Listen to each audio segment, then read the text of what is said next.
Hello everybody and welcome back to Screen Stars. I'm here today to bring you my review for the 2020 action thriller The Silencing. This film was directed by Robin Pront and it stars Nikolaj Coster-Waldau from Game of Thrones. It also stars Annabelle Wallis, Hero Fiennes Tiffin, Zach McClarnon and Sean Smith. Now this film tells the story of Nikolaj Coster-Waldau's character Rayburn, who is a former hunter who now runs a sanctuary, and I think it's the Canadian Rockies or the borders close, so it's like a wildlife sanctuary. But he used to be a hunter, and he used to be a very good hunter, but he stopped all that when he's some years previously his teenage daughter went missing, and she always objected to his hunting, so he stopped hunting and he started a sanctuary.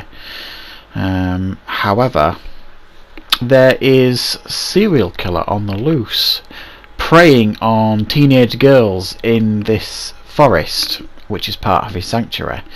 This serial killer basically hunts down these teenagers, kills them by hunting them, and then dumps the bodies.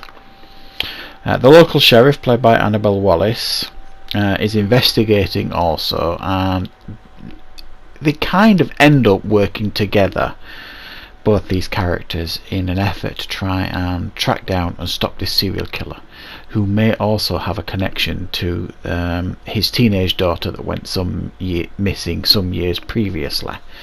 Right, so that's the general story here of this film, The Silencing. What are my thoughts on the film? Well, actually, I actually quite enjoyed this film. I thought it was a nicely put together action thriller, heavy on the thriller, light on the action, I would say. Nikolaj Coster-Waldau is always watchable. The film we did a couple of years ago called Shot Caller I thought was excellent, and it's a film I reviewed on the channel, and I think some of his choices film roles are a bit hit and miss. I would suggest this is one of his better choices.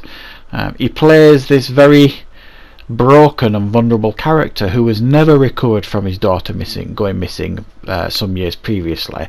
It ended his marriage, and his ex-wife is now with one of the local sheriffs, and that's a bone of contention for him. However, he is still passionate about keeping this sanctuary going in the name of his daughter, if you like.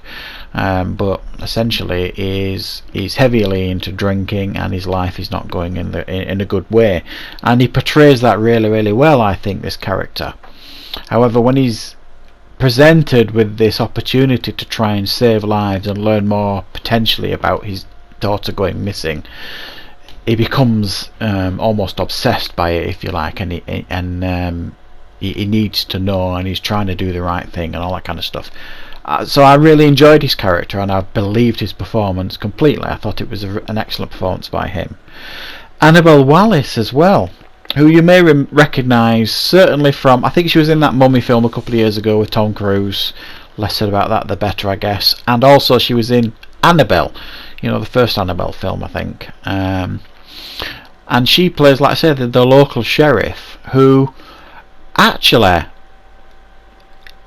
and it's a welcome character that she plays. She plays quite this nuanced character who's very overprotective of her brother, who is a bit of a screw up in the local area. He's always getting into trouble, and she's always protecting him. And so she's trying to do right by him, but also trying to do the right things as her role as the sheriff. But you see in this film, she doesn't half screw up in this film, and she makes a lot of poor decisions, but she kind of owns it, and the film owns it, and I liked her character. She's not just a pretty face in a sheriff's uniform. A character brings an awful lot to this film, and she was very welcome as well. So the two leads here, I think, drive this film forward, and the concept of the film keeps you interested. You want to know more, you want to find out who's doing this, that and the other. You want to see this killer brought to justice, and they handle it just right. There's a little dip after the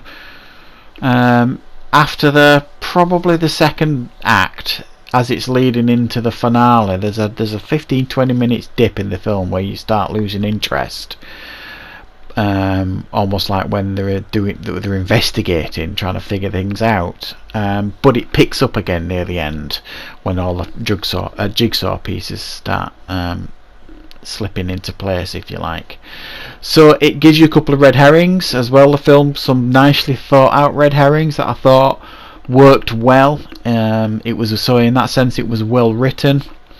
It looked great, it had some nice direction going on. And it's a pretty watchable and interesting film. It's one of those films when you stop watching though, there are plot points, so if you pull up these plot point threads, you know, it all kind of falls apart. It's a little weak in those areas, the film, now and again, and you could choose to, you know, pull it to pieces. I mean, for example, this killer who's been killing for years, it would seem. It seems like at this point in the film he's just like, screw it, I'm just going to kill a girl every other day now, and previously it was every other year sort of thing. So there are plot issues with it here and there, and how one character figures out who the killer is so sloppy and so convenient. It's like, oh, she's like, oh, now I know the killer is because I've seen this. And then you kind of think, well, no one's ever noticed that before? What's going on? So yeah, there are a couple of issues in regards to that, but it's a very watchable film with some good performances, good idea, and those of you out there that like a nicely put together serial killer film, could do far worse than this. I've seen far worse than this, so it was a nice surprise this. So I'm going to give it a 7 out of 10. It's a decent enough film, one worth checking out if it is your type of film as well. So thank you very much for watching. Of course I will be back with more content on Screen Stars very, very soon.